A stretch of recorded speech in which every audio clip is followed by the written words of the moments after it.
day now. Could you use a quick tip daily?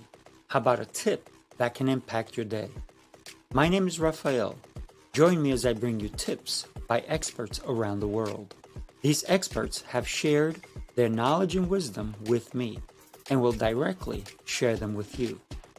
Make sure to subscribe, like, follow, and comment, and I would love for you to become part of it.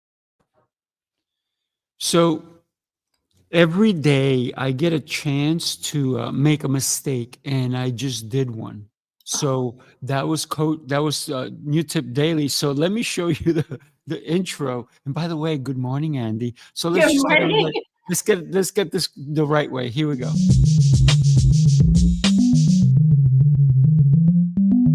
Hi, everybody. Thanks for tuning in to the Coaching Call podcast.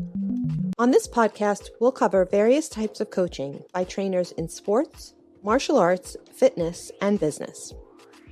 We'll discuss each coach's methods to getting the most out of their respective athletes or clients and how they attempt to change the platform in which they coach. Join us on a fun adventure as we discuss unique coaching styles. Coaching is a universal part of how we get others to get something done. Join your host, Rafael, and his guests on this unique journey in coaching. Hi, I'm Sifu Rafael, and this is the Coaching Call podcast. If you enjoy this episode, please subscribe and leave a review. This episode was made possible by listeners like you. Sometimes I get it right the second time, Andy. Good morning. How are you? Good morning, Sifu. I'm doing great. How about you? Well, better now that we're speaking. Andy, I got to tell you, I am just so thrilled to be able to call you my friend. Ditto. And you know, one of the things is that when I met you, it was just I knew right away that you had to be in my life, and hopefully I can be in yours as well. So I think you are. Well, here we are. here we are. Here we are. So Andy, you know, I went to an event that you were doing, and it was Voices Against Trafficking, and this is your actual book, right? I want to share this with everybody, right? Yes. Because this is a book that I think everybody needs to pick up. But then you also, it's a movement, it's everything. So we're going to get into this even deeper later in the show. But then we're going to do a special show, you and I, just on your book, right? On November 24th. It's a Monday. It's going to be at 11 a.m. So there's going to be more of this. So let's go. Andy. Let's do it. I got to tell you, you've had such an extraordinary life, and your vibrance and your energy is just, I'm going to say it's so deep that it really touches me so much. So thank you. Well, thank you. I appreciate that. So let's get into your childhood, because this is how we get to know you even more. Tell me where you were born, and tell me what happened in your childhood. Sure. Well, I was born in Inglewood, California, home of the original Lakers. Okay. Jerry West, Bill Goodrich. I mean, the guys, right? Mr. Clutch. That's it.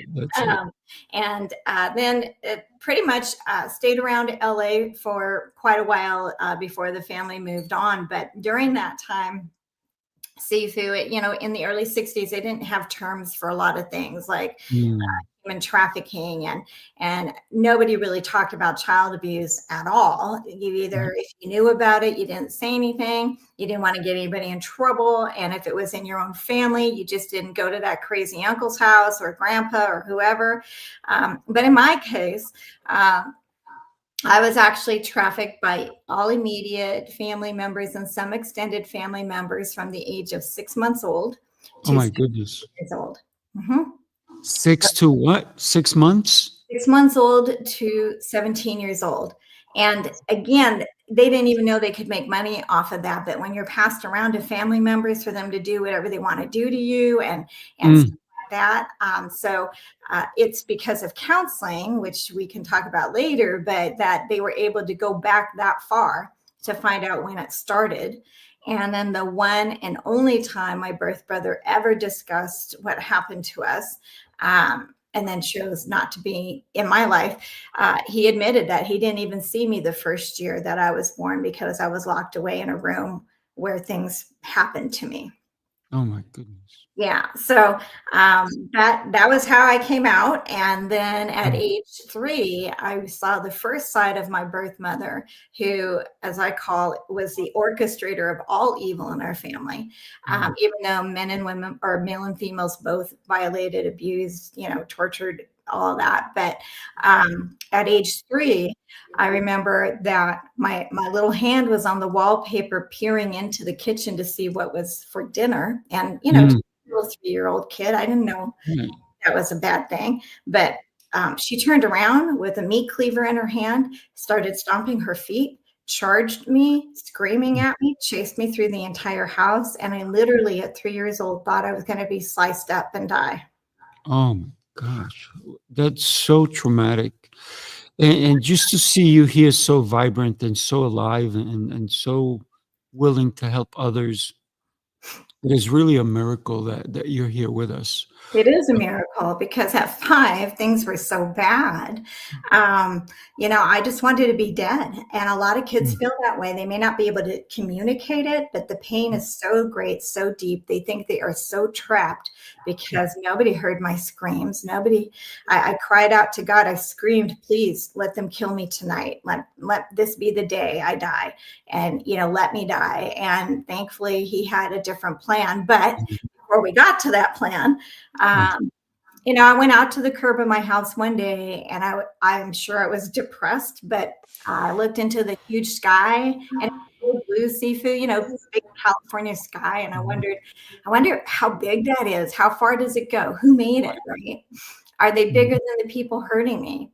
And so, as I was looking up, I heard this voice in my heart that said, this is not the plan I have for you. Suicide is not the answer. And I just felt that voice so strongly and so calmly in my heart. And I was, first of all, surprised anyone knew who I was and why I was on that curb. But I went up to the garage and I just leaned against the door and I just said, if you keep me alive, I'll do whatever you call me to do. It was, I want you to do. It was, I'll do whatever you call me to do. So a little 5-year-old doesn't really know the importance of that distinction. Right. It set me up for the rest of my life.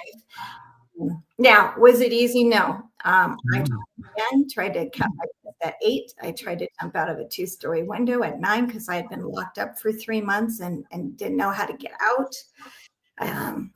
I was called a lot of names I won't repeat. I was told I was stupid because I had a huge speech impediment and other things that weren't identified until much later in my life. So my brother tried to smother me to death. So it was not a safe household. It was not any household, really. And at 17, that was the last time my birth mother tried to take my life. I remember that night very well, thinking that this is it. I'm really going to die this time. She's tried a number of times, but this is it. And the only thing my birth mother did of any value was pull her off of me before she choked me to death because I was already losing air. And, but County, Buena Park, where do you go? I had no family members because predators will isolate or alienate family. They don't want anyone to find out. They show up occasionally for those holidays, maybe. Then you're under strict order to be perfect. And so couldn't tell anybody at school, didn't tell anybody outside of school.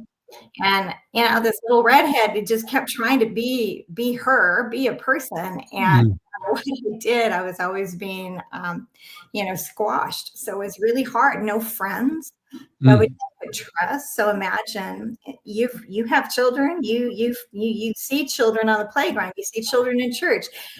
How do they get through all that alone? But I wasn't alone. God was always there, even though it was a childlike faith. So that kind of took us up to the first 17 years. And along the way, there were a couple of people who influenced my life, my 6th grade teacher and my high school communications teacher, who recognized that I had a talent for writing and expressing myself. What It is a little bewildering for me is, first of all, for anyone to do that to another human being. That's the first thing. Yeah. And then the other thing is, how on earth did you even know there was a God? I, Because yeah. nobody was telling you there's a God, is there? No, I think one or two times I was taken to church, and there is one thing that I remember. I don't know how old, probably maybe seven-ish, that I saw this woman. Oh my gosh, Sifu, she was beautiful, just this gorgeous lady, like the beautiful blonde, long hair, a Mm. china white face, just light in her eyes, like a fiery light in her eyes. And she was smiling. She had like that $1,000,000 smile. And Mm. I remember being, I think it was the courtyard of a church that I had been taken to. And she was talking to this gentleman who was a little bit taller than her. And I'm looking at her thinking, oh my gosh, she's so happy. I want to be happy. I want that. And the thing that I heard her say to the gentleman is, Jesus loves all children. And that was like, wow, really? I'm a child. So he must love me too, right? Mm. Yeah, And it wow. was just that simple. My survival was very primal. If I live, I win. If I die, the evil people win. But at Mm. that moment, I thought, I want to look like that, feel like that, be like that. I want to be happy, right? I want to Mm. be loved. And if there's someone out there that will love me like that, that was the beginning, I think, of my pursuit. Mm. Wow. You saw this woman, all bright and beautiful, but it's the words that matter. It's the words that truly impacted you in a way that Yes. you said, "Wait a minute, I'm a child. That means God loves me too." Woohoo! Yeah, yeah, I was excited. I thought, "How do I get to be like that?" Because her Right, energy, right. Yeah, yeah. So, Andy, you talked about school. You talked about they took you to church, and so many times I look at people because I go to church all the time, and Mhm, I look at people and I say, "How pure are you in your heart?" mhm. I'm not there to judge people, right? Because nobody can judge you. Nobody can judge me. Only God can Right, judge us, right. right? So you hear of people doing all these horrible things, yet they stand behind a Bible or a church, Oh, or they yeah. make the sign of the cross or whatever it is, and then they pray. And I'm like, wait a minute, you're such a hypocrite. How is it that you can mistreat a human being, Mhm. especially a child, and then call yourself religious?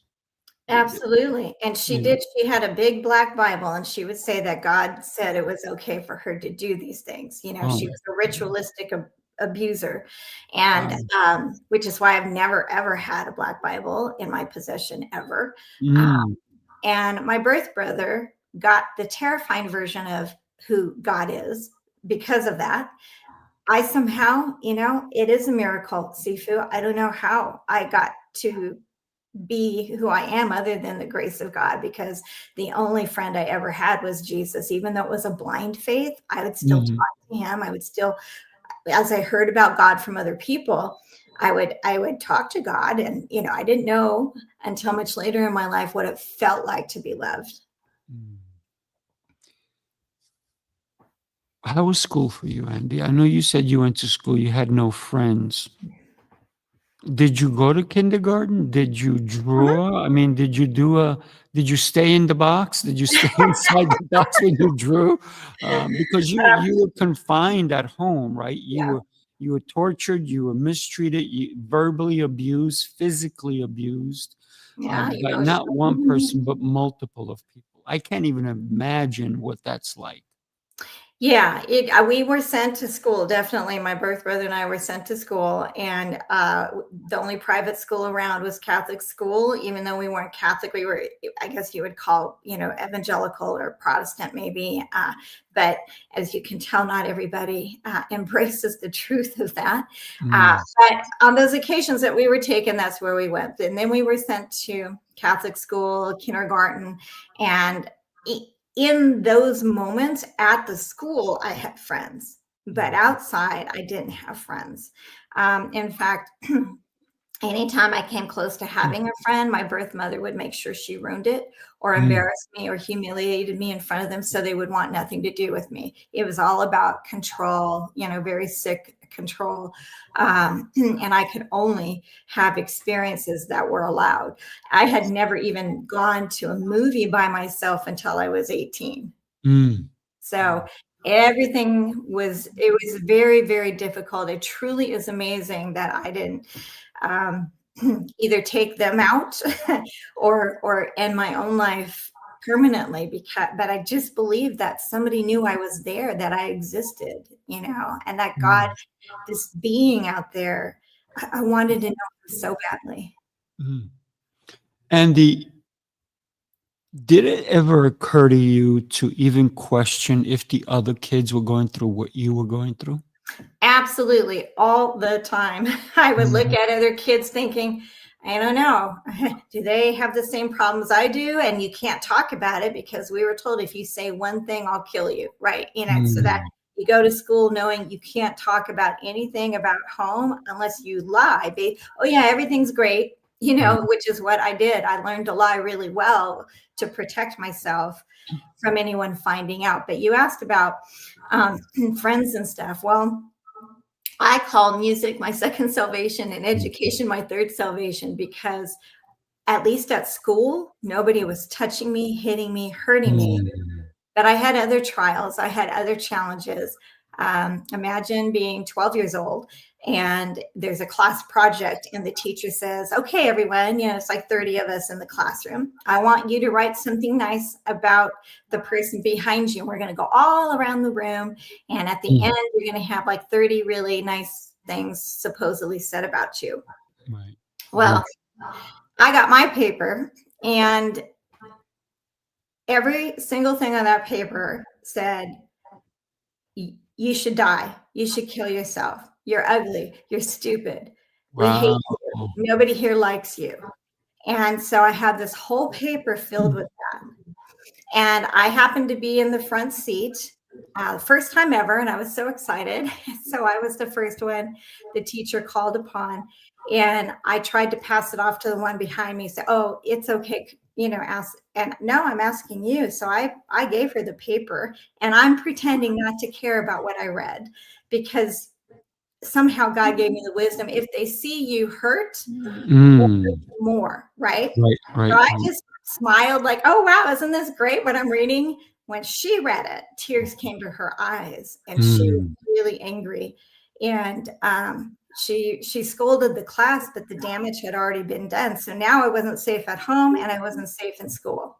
Right. Wow. I was spat at, bullied by kids. So I had nowhere to go with that. That's not everybody could have gone through what you went through.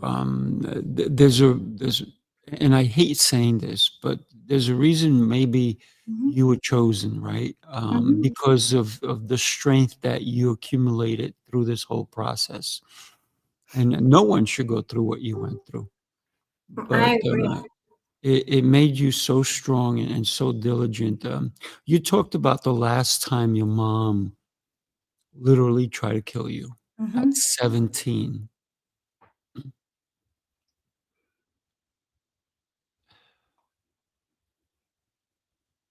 I have no words, to be honest with you. Because as a parent myself, you have your children so that you can protect them, that you give so much up for them.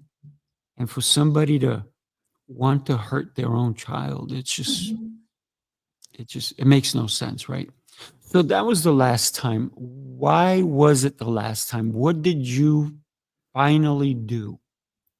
Well, I was finally able to get to college. I wanted to go really far away, but I didn't know that I could survive. I actually wanted to go to Columbia University in New York, and I lived in California, but I wanted to be a journalist and I wanted to write and express and help people, communicate. But I ended up going to a private university in California, Southern California.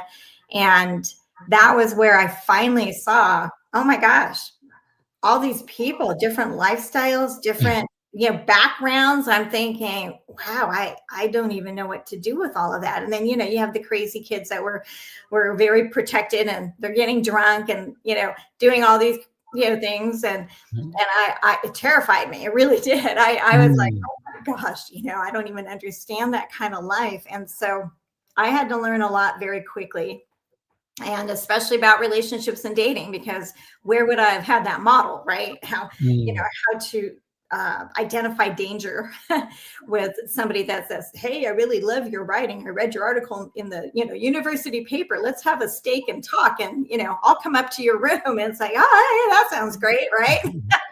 And, let me tell you one word, Jesus saved me from date rape twice, because I didn't have the emotional intelligence. I was highly intelligent, but not emotionally.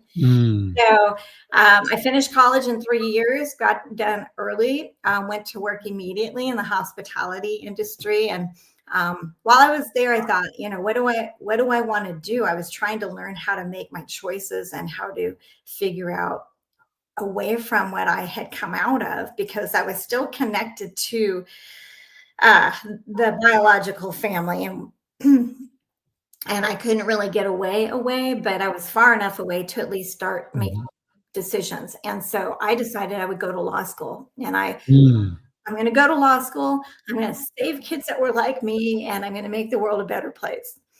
So my first year was great. I love contracts, love writing, loved helping people communicate normally and getting their rights protected. But by the time second and third year, I knew I wasn't going to be a lawyer, but I was not a quitter either. So I finished, and I thought, it was in the early 80s, Menendez and OJ and all those celebrated cases. And it just seemed like the lawyers, if you had enough money and you had enough pizzazz to get on TV and do all of that, that's how you got justice. And that wasn't God's justice in my mind.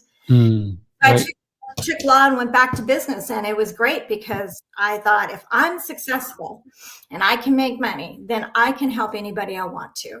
And that's what I did. Nice. What was your first job out of college? I had actually been working since I was 11 years old. I would barter. I would do anything to stay away as much as I could. So I'd sweep floors at local. Back then, you could do that as a kid. Right. Oh yeah, I'll take your trash out. I'll sweep your floors. Just buy me an ice cream, right? or a Coke or something I couldn't get normally. But my first official job out of college was working for the Hyatt Hotel Corporation. I was 18. So it was great. I thought, hotels, this is awesome. I could travel. I could do this. So worked myself into the management program, but then, decided to go to law school. So I took a lot of odd jobs to put myself through. But I enjoyed the hospitality industry. It was always interesting, had a lot of great offers, and I'm pretty sure not all of them would have been safe offers, but it was a new world. And I was finally kind of realizing, if I work hard, if I'm the hardest worker ever, if I'm there early, I leave late, and I make sure that the top guns are taken care of, I'm going to be successful. Yeah. Well, that's great advice at any age. Right? Yeah, it worked out well. I got to do a lot of interesting things, Sifu. I went on to, ABC television, worldwide distribution. I had, all kinds of opportunities to work and watch, more importantly for me, CEOs in action. What worked for them, what didn't work for them. I was given extraordinary opportunities and projects that no one else would have gotten, even though my title might have been just secretary or assistant or whatever. Right. So you said you observed these people. Did anyone take you under their wing? I would say I had a couple of people that recognized potential, and they started to, but then they would move on. So I had a lot of stop and starts, but I think probably, I would say in business, it probably would have been my work at the Disney Corporation for the Disneyland Resort and Hotel in Anaheim. At that time, it was still privately owned. It's separate from the park. Right. But the manager there, Drew, was awesome. He was just great. Boy, I learned so much from him. And he really appreciated my work ethic and also taught me how to navigate some of the other politicking that goes on. And so that's really important, especially if you want to succeed, because anytime I was recognized, I also had people that wanted to take me out. Or if I got to sit with the CEO or the general manager, or I devised a de-escalation plan for customer servicing, so I got noticed. I was creative and I was happy. Yeah. Creative, somebody who came from such darkness. Where do you contribute that or give accolades to your creativity? Well, I learned not so long ago, actually, that one, I'm naturally divergent, not ADD or ADHD, but there are streams that come. I'm naturally divergent in a lot of ways. So I did not get to express my creative self other than maybe writing children's poems and plays and little songs and stuff during my school years that I kept hidden. But I just really embraced it the last few years because I realized the circumstances from birth basically made me become somebody I had to be, controlled, as perfect as possible. Always stay 10 steps ahead of people so they don't get too close to you, or find out the people that were supposed to love and protect you didn't. It's truly hard to be hated, especially as a child, when all that child wants to do is please the parent and be a kid and roll around in the mud or whatever. But yeah, so I realized that in counseling a long time ago that I was so embedded in that. But then my maintenance counseling, as I call it, it's really conversations every so often.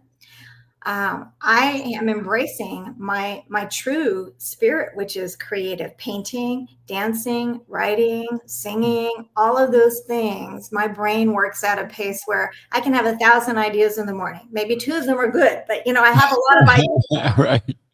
But when they're good, they're really good. Right. So that's how that creative self, and it makes me happy, Sifu. I didn't want to be the one that always had to have everything, line it up. It has to be in order. You can't be wrong. You have to always be on guard. And that's very hard on the body, on the mind, on the soul, because disappointment's going to happen, and not everyone's going to like you. I mean, if you look on your birth certificate, I'm pretty sure, I'm just going to go long here, that it doesn't say life will always be fair and people will love you every day. No.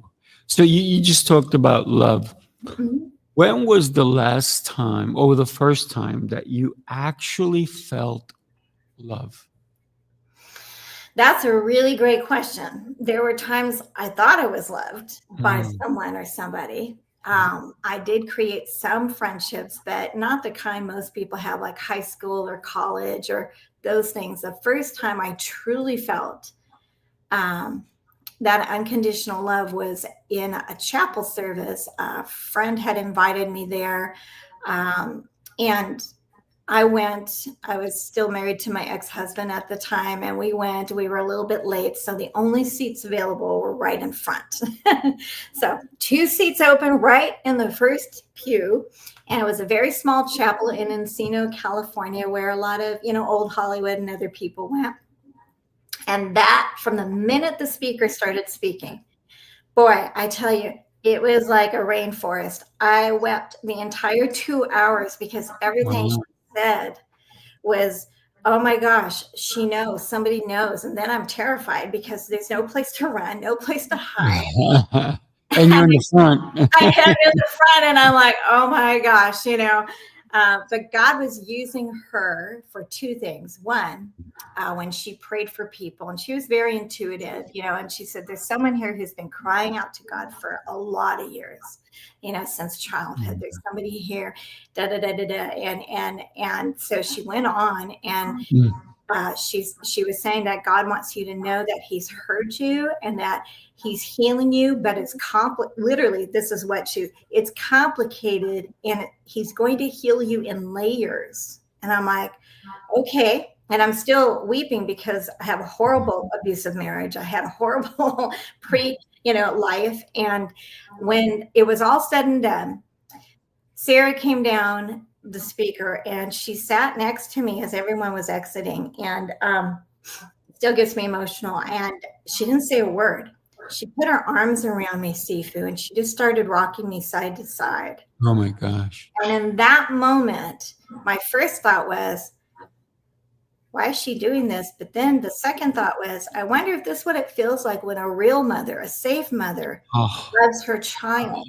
Wow. And comforts her. In that moment, Jesus just showed himself, right? I mean, she didn't even know what was going on.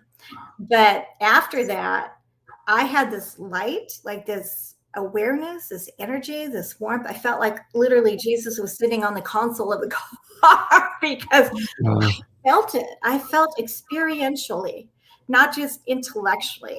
And a friend of mine said, Andi, Michael and I have been praying for you for so long, and we did not know how to give you that. You know, we just hurt so badly because we wanted you to experience God's love, right? Right. And it finally happened. And then just a quick after of that, two other invitations to two different churches, and the speaker brought up almost verbatim at least two or three of the points that Sarah had said. So there was confirmation in three different churches that God was going to heal me.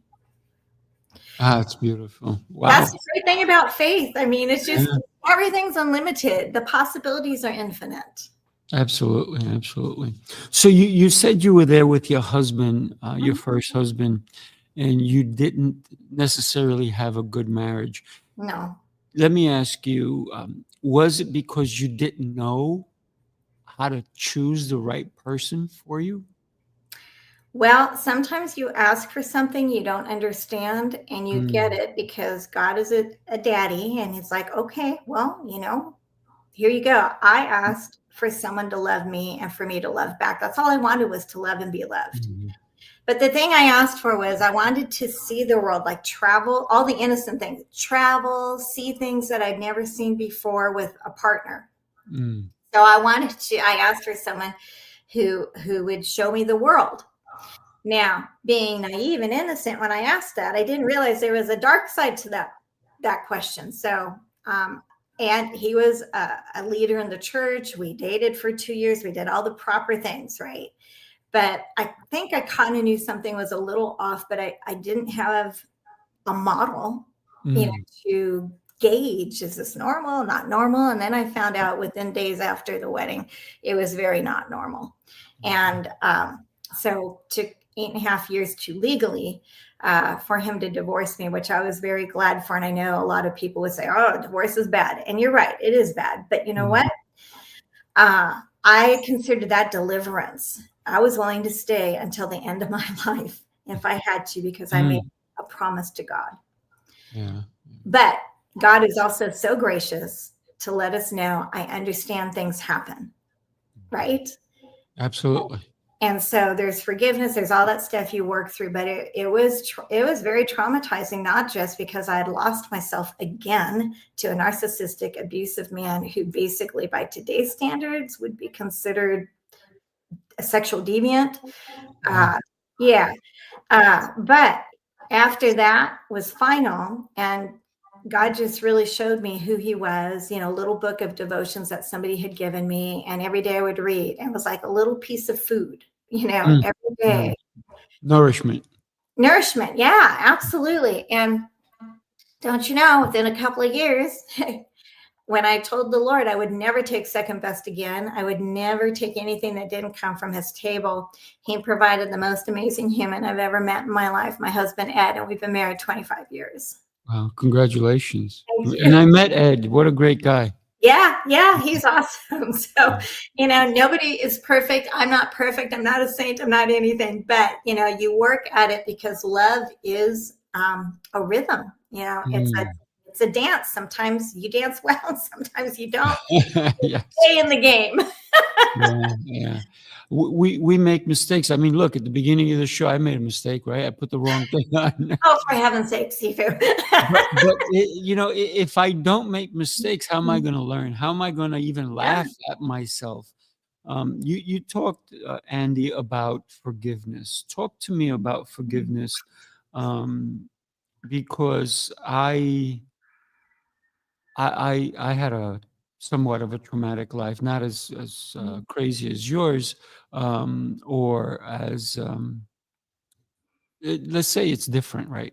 It's different. All Yeah. pain is relative. Everybody's pain is different, but that doesn't mean their pain is less, right?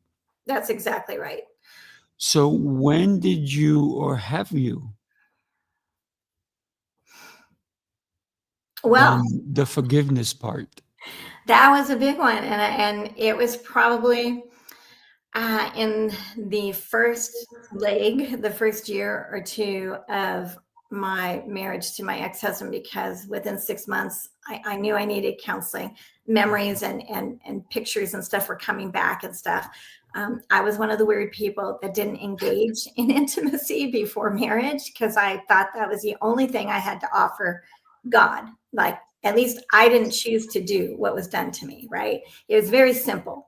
And it's still very emotional, but in terms of forgiveness, as I grew in my relationship, I realized that God was asking me to forgive the people that had hurt me. And I'm just going to be flat out honest. I'm like, I don't think so. I don't know that I can do that. You know what they did, right? But I didn't kill them. I didn't do anything wrong to them, but I don't know, and I wrestled with it, but it just was like that gnawing, kind of like a kid that goes, mommy, mommy, mommy, mommy, all the time. And I thought, okay.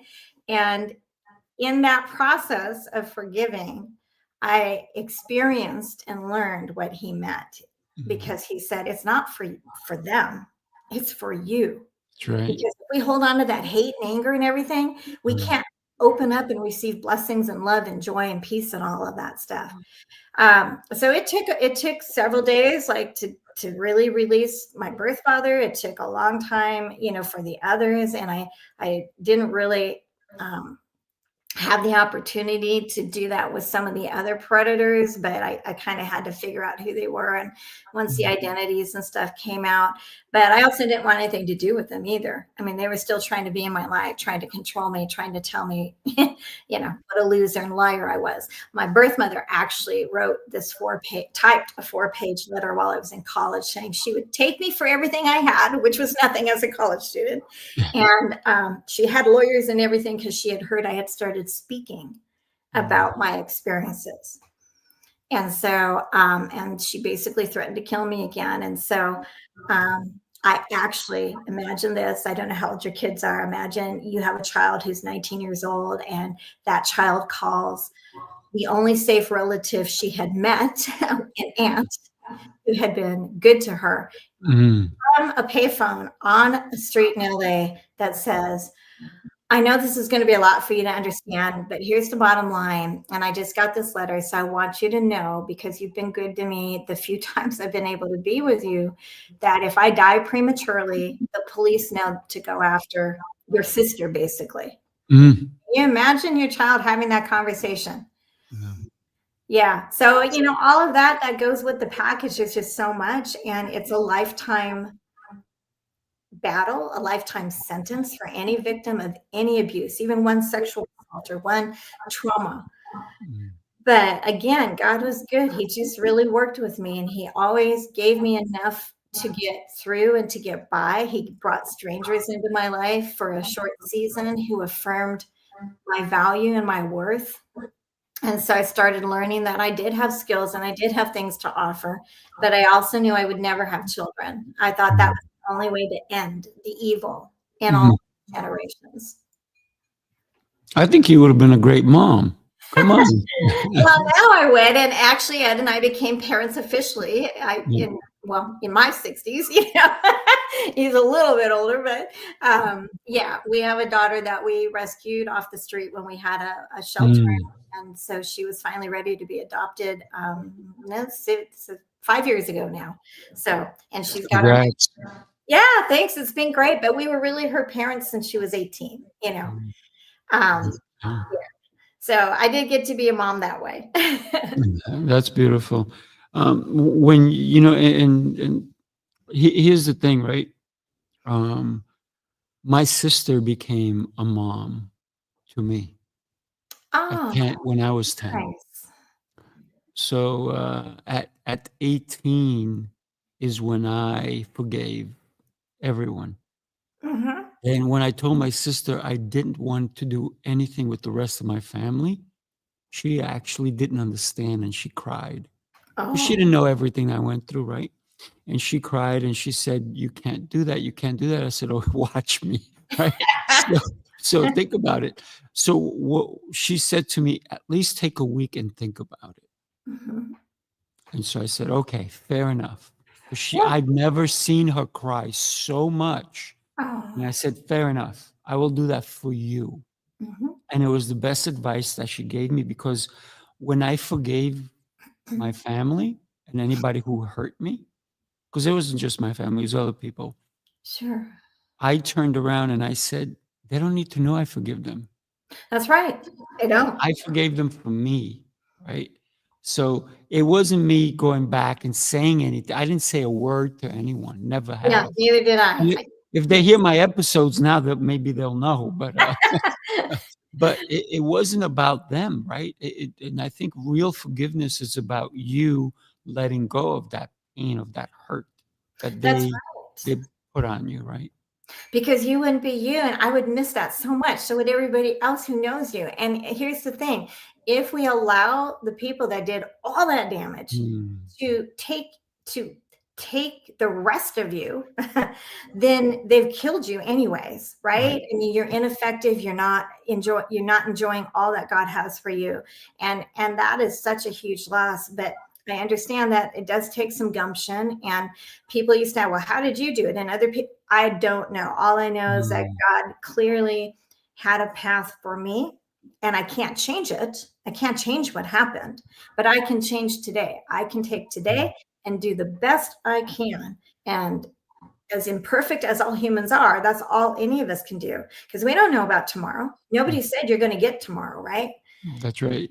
And so you have to do the best you can. If you don't like what happened today and you happen to wake up tomorrow and you get another chance, then you have a chance to maybe do something a little bit better. But you're right. Forgiveness is like the lottery of your soul, because Mm, you have to let it go, or your children and grandchildren will learn hatred and hardship and bitterness.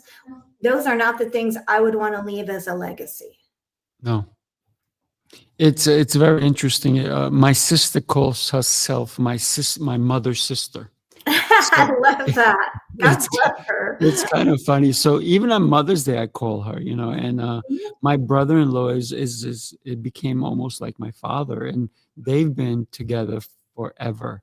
I think they've had the 53rd year anniversary. So Wow, good for them. the I gotta tell you, they have such deep love for one another that sometimes I'm like, "Go get a room or something," because it's too much. It's so cute. They Yeah. always they sit down, they're holding hands on the couch. Mhm. If they go to somebody's house, they're just sitting there holding hands That's and so they're like, "Oh my," and they're like, I'm like, "Oh, stop it. Go get a room." But their love is so pure and so incredible that they have actually adopted other people along the way. There was a young girl who had trouble with her parents. I think when I was still in their house, they Mhm. adopted this girl, and she lived with them like 9 years. Wow, And good they for them. yeah, so, I mean, they're such angels, I just Yeah. sometimes we don't know, right? We don't know, and just like you were an angel to that young lady, Mm. 5 years ago. Yeah, we just don't realize angels unawares, right, Sifu? So your Mhm. sister, there are a lot of good people out there, a lot of people with huge love, but a lot of people think they're limited. Well, I can't be a parent in my 60s or whatever. I've Yeah. already raised her. But here's the thing about adoption. First of all, I believe we are all adopted into God's family. Okay. Now, after that, you have either biological, which is why I separate when I talk about my biological family or biological people versus my real parents. My real parents were adoptive parents. They adopted me as an adult. Just about 9.5 months. Oh, no. I'm sorry. They adopted me so that I would have a home to bring my husband to, because their daughter, or my mother's daughter, and I looked like sisters. So people thought we were related anyway. And we were joking about, oh, it'd be great if your mom adopted me or whatever. And then we could be real sisters. And they did. They were from Texas. And so my mom married a gentleman. They were both widowed. And so Paul and Betty Jo were married. And 9.5 months later, I was legally adopted by them. And been engaged, just gotten engaged. So I was actually Paul's only child, only daughter. And Betty Jo had 4 other children. But it was great. And for the 12 precious years that I had both of them, they are who I call my parents, because they loved me. They were proud of me. I didn't want anything. We had the best adult parent-child relationship. They adored my husband. And, it was just what any adult kid would want, So. How old were you when they adopted you? Let's see. We're going to go back to, I was 38. Wow. And our daughter was 20. Let's see. She's going to be 30. So she was 25 when we officially adopted her. And you'll love this. I was crazy. I ran through the Safeway. I was running late to get to the attorney's office to sign the papers officially. And I'm like, oh my gosh, I'm going to have a daughter. I'm on my way to adopt. And I'm sure they thought it was a baby girl, but but it was just, for the first time, the word mother didn't revolt me or terrify me. That's beautiful. Wow. Yeah. And I have, like you probably, I have tons of nieces and nephews that are not biological, but you cannot tell me that the ones I'm intimately connected with are not family.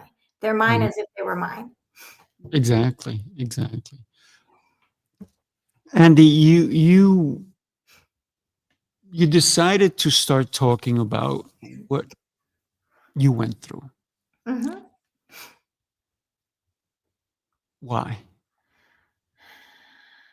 I really felt like I had to be a voice for others that couldn't talk yet or couldn't share what was going on. And like me, I was trapped every time I tried to speak. I was beat down or whatever. And I really always thought, despite the speech impediment, despite people calling me stupid and all klutz and all kinds of things during my life, that somehow I had this purpose. Somehow I put myself on debate team. I put myself out publicly to speak whenever I could so that I could get better. And it came with a lot of humiliation, a lot of teasing, all the way into college. But, somehow God worked it out. And then I thought, if I can write or speak, I can reach people's hearts. And if I can reach their hearts, then I could reach their minds. One and only thing I remember from philosophy class is a quote by Blaise Pascal. And I love it. It says, the heart knows reason, which reason itself cannot fathom or cannot know, depending on which version you read of it. And that's true. Yeah. Our brain will lie to us. Our brain will take whatever the world tells us, but our heart, if it's really, really earnest and honest, it will find the path. And so I think that's what it was. I didn't do it to get any accolades or glory. I really thought I could help save somebody if I spoke. And after all these years, and probably, I don't know, thousands and thousands, tens of thousands of people over the last 20, 30 years, I've had people come up and say, I was going to take my life tonight, but I heard your story, or something, or this happened to me. And I had a lady who was 75, Sifu. She heard me speak and she came up to me. She says, I don't know what to do. I said, well, tell me what's going on. She said, well, I was assaulted in the back of a church at age 5, and I've never told anybody, but somehow I feel enough to tell you. And I'm like, oh my gosh, she has kids. She has grandkids. She has great grandkids. This woman lived with this her whole life. And finally, and so then we talked about what she could do next, and I couldn't have gotten as far without counseling. And a lot of people have mixed opinions about it, but if there's somebody out there willing to help you and is qualified and is safe, take it. My therapist told me, she said flat out, she said, Andi, I'm going to tell you straight up. If we don't have all this figured out and worked out in 3 years, because it was very complicated, lots of people and lots of things involved. She said, either I'm not doing my job or you're not doing the work. And man, I knew how to work. Right. That's one thing I always knew how to do, was to work hard. But it was like going through a second round of Hades, but at the end of the tunnel, it was 3 years to the day. And I learned I never would have married my ex-husband had I been who I was after I got through. But all things lead to good things, right? There's always another door. And that's what God gave me. And he gave me Ed, who on the second date practiced his proposal. And then 9 months later, we were married. Wow, look at you go, Ed. You go, Ed. Sometimes we have to go through certain things to get to the brighter side of things, right? I agree. Yeah, nobody chooses it, but you have to take the good with the bad. You can't just have Candyland all the time. No, even though that's what we like, it doesn't always happen that way, right? Yeah. So when did this incredible book come out? Well, that is actually my third literary child. So that came out September 2nd and of this year, 2025. And we were so blessed, Sifu. I don't know. I still don't even know how it happened, but God blessed it and made it an international best-selling title in 2 days. Oh, so my goodness. I figure he wants the word out and people maybe are more receptive to it. And so we're really excited for that. My first book was a little bit more about my journey and also 4 stories of the teens that we had rescued through our shelter program before Voices Against Trafficking, because we wanted people to know not every teenager or not every young adult on the street is a criminal or a rebellious person. A lot of them are running from things you and I would have liked to have run from, I'm sure, if we could have, or things that other people come out of that are just horrible. And these young people think the streets will be safer. But like us, they choose to survive. They choose to move forward. And we proved with intercession that they could go and reintegrate into community successfully and pursue a new normal. So yes. So the book came out. This one I'm really especially thrilled with because the contributing authors all have something. There's a few aha moments. There is a chapter about PTSD. There's all kinds of things in there that if somebody just wants to read one chapter at a time, they can. It's not a novel. But they have experts. They have people that we have one of our members who experienced a potential trafficking situation while she was in the airport and what she did in order to have that man and that baby tracked, and it went through Homeland Security. Within 4 hours, we were on it. So, and she's, across the country from me, but we work together, all our voices together so that we can educate, inspire people to be voices of courage in the restaurants, in the public bathrooms, in the airports, in your neighborhood, where everything looks safe, but I can guarantee you it is not. It's such a well-designed cover, right? Because it really, you can see it from far. But what I really like is the plant coming out, because think about it. It's asphalt. It's a little crack. It's there's that little light that came in. It's that nourishment that maybe some water seeped in to make that grow. And no matter how hard it was being kept down, it still found a way. Just like you found a way, right? Well, I have to give huge props because Morgan James Publishing, they listened to me a lot about what I felt, what I envisioned, and everything I do, whether it's books, magazines, CDs, whatever I do, is about truth, the truth of the issue, but also the hope. If look at me, and if God can do this, he can, certainly do, for all of us, but also against this huge tide of human trafficking. But that book My first book had a similar design from a friend of mine. When I worked at Multnomah Publisher, I met him, and many years later, he said, "Andi, what do you want?" I said, "I want there to be this evolution from darkness to light, into life. Even if someone has a drop of water, like you just said, or they have these deep crevices in their life, the love of God, the love of Jesus can seep in there and turn you into the most phenomenally beautiful and fruitful human being." So thank you for that. When I saw that cover, I knew instantly that's it. That's what I want. That absolutely captures my heart, and it Right. captures the message. Yeah. Because you can't be kept down. No, I don't think so. Not especially you, Andy. God contends for us, and you know what? The angel armies out there. We just have to have faith, and people have a hard time with that. And I do understand that. I do. I just know for me, after all these decades, that I've never been failed. I've never been left alone. I've been lonely, but I've never been alone. And around that 3-year-old period of time, somewhere in there, somehow, some way, God showed me an example that he did not do those things to me. A lot of people blame God for a lot of stuff. Of course. But that every human being has free will. And we have 3 choices: do something, do nothing, or sit on the fence. Right. 2 of those are counterproductive. So I knew that there was a gift of free will. And again, how would I know that at 3 or 5? But again, I had that understanding that those people who hurt me chose to do that. That was their choice, not God's. Right. So, and I want people to know that God gave us the gift of free will, and he can't take it back. You don't take that gift away and say you're God. Yeah. And you talked earlier about the gift of waking up every morning, the gift of even helping someone, or even fixing the mistakes that you went through, because we are human, right? So I love the fact that not only did you write the book, but you have a movement, Voices Against Trafficking. Tell us about that.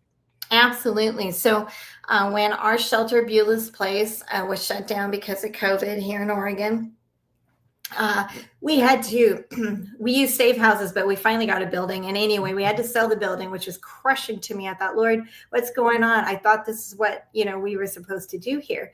And so over a period of time, as we were dissolving everything, I heard in the middle of the night, this God nudge, voices. I said, yeah, what about voices? More voices. Andi, your voice is good, but I want you to get more voices. And I'm like, okay, well, how are we going to do that? And I have autoimmune issues, so my organs were failing at that time. And I thought, I don't know if I can start something again, but okay, let's do it. So I called a friend of mine, and you met her, BQ, and she's my co-founder and president of Voices. I said, BQ, I said, sis, hey, I just got this. God just gave me this amazing thought. And she said, yeah, let's do it. Let's go get more voices. And not only that, but he gave me Voices Against Trafficking. That's what we're supposed to call it. And so we, that day, like literally started the trademark process, got all the, domain names and all of that.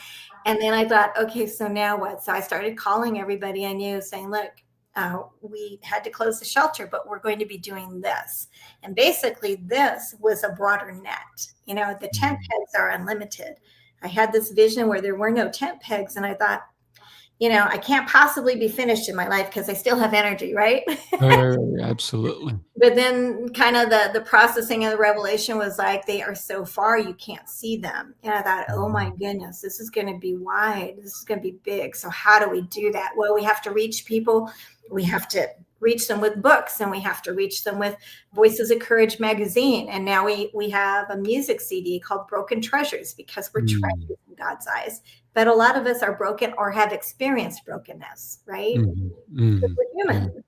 Yeah. How many of us have felt betrayal and neglect and all those things? So, I know. That's a whole nother show, but Do you have 48 hours, right? This is a limited show. But back to Voices. So as we stepped out, we met people who said, hey, we have a billboard in Times Square. Do you want it for New Year's Eve? And put a help text number on it. And it was like, yeah, I didn't know we could do that. Well, yeah, there's some independently owned ones, and instead of 50,000, we'll only charge you, this little sum as a nonprofit because we believe in what you're doing. And so as it grew, oh my gosh, I'm so emotional about that because that was just such a like unfathomable thing at that time, right? Yeah. We were only out 2 years. So we launched in November 2019 with both sides of Congress represented, not a lot of members, but there was a big vote going on at the time. But they came and they said, we stand with you to launch this movement, kind of like a virtual March on Washington, but, we had COVID and all that going on. So anyway, that's how it started. Now we just invite everyone to join us. They can just go to our website, voicesagainsttrafficking.com, and there's a join us, and it doesn't cost anything unless they want to be like a member for life. That's cool too, but it gives us that legitimate, hey, Jane Doe actually emailed us and said, put her on the roster. Because what happens if we get a million names, Sifu? Wouldn't that be great? We could go to any legislator and say, ta-da, here you go. All of these people want to stop human trafficking. And we want you to lead the pack in your area. That's, what I get. I get a little excited. Yeah. It's interesting. I sit with my fiance because I always have to make time for her, right? That's a good thing. It's a great thing because I love her and she loves me, and we spend time together. So sometimes we don't watch regular TV, so we'll watch something that's downloaded or something. And we watched FBI recently, this week actually. And the episode that we watched was against human trafficking. Oh, wow. And it was based on somebody who was untouchable. And it was a scary situation. And what they did is they got all these younger girls to come in thinking it was an audition for a thing, and they had to be on a boat, and they would take their visas or their passports in order to get on the boat, because they said, once you get on the boat, we don't want you leaving the boat until you get paid. And so it's all this nonsense. And my fiance is watching. I said, that's human trafficking. And she goes, what are you talking about? I said, watch. And then later on, they explored that that's how they do the human trafficking. Oh, yeah, absolutely. They take all these models or these beautiful girls who can dance. So they think it's an audition, but it's something different, right? They're auditioning them for the wrong thing, obviously. Absolutely. And so- that's so true. I'm glad that they actually played that. That's great. Showing examples. I'll give you a scarier example on a different level. Sure. Think about parents that have kids that want to get a summer job like babysitting or mowing lawns or help paint my fence, or we're going to go work this field or whatever. And the kind that are posted on telephone poles or in grocery stores. And what young kid doesn't want to make some extra money, right? Especially during summer. And yet a lot of those are just luring them into a situation that is unsafe. Some of them will even say, hey, don't worry about it. We'll come pick you up in a van or a car, right? Because this way you don't have to bother your mom and dad. Right. So something as innocent sounding as a summer job can be just like that boat, in your own neighborhood, which is one thing we try to drive home to people. We have to be aware of what our kids are doing, right? Absolutely. At all times, no matter their age. Because it even happens to, like you just talked about, kids who are 13, 14, 15. Yeah. But it can happen to college girls too, or college boys, right? An addiction or something like that. I'm so happy that we got a chance to get to know you a little bit more. And, I love you even deeper now. Thank you. I love you so much anyway, right? But yeah. We're kind of kindred spirits in a way. I know you don't fully know my story, but one day we'll chat. I would like to hear that. Yeah. And one of the things that really stood out for me is your vibrancy, how you love people. Because a lot of people who have gone through what you have gone through probably wind up hating people and don't want to be around people, because the trust is the biggest thing that can get taken away from us. Absolutely. Same for me, right? So for me, trust is the biggest thing. I mean, listen, I never got hugged as a child, right? So I don't know. I didn't know what that was like, and I always wanted. I love hugs, right? I So know you do. I love it too.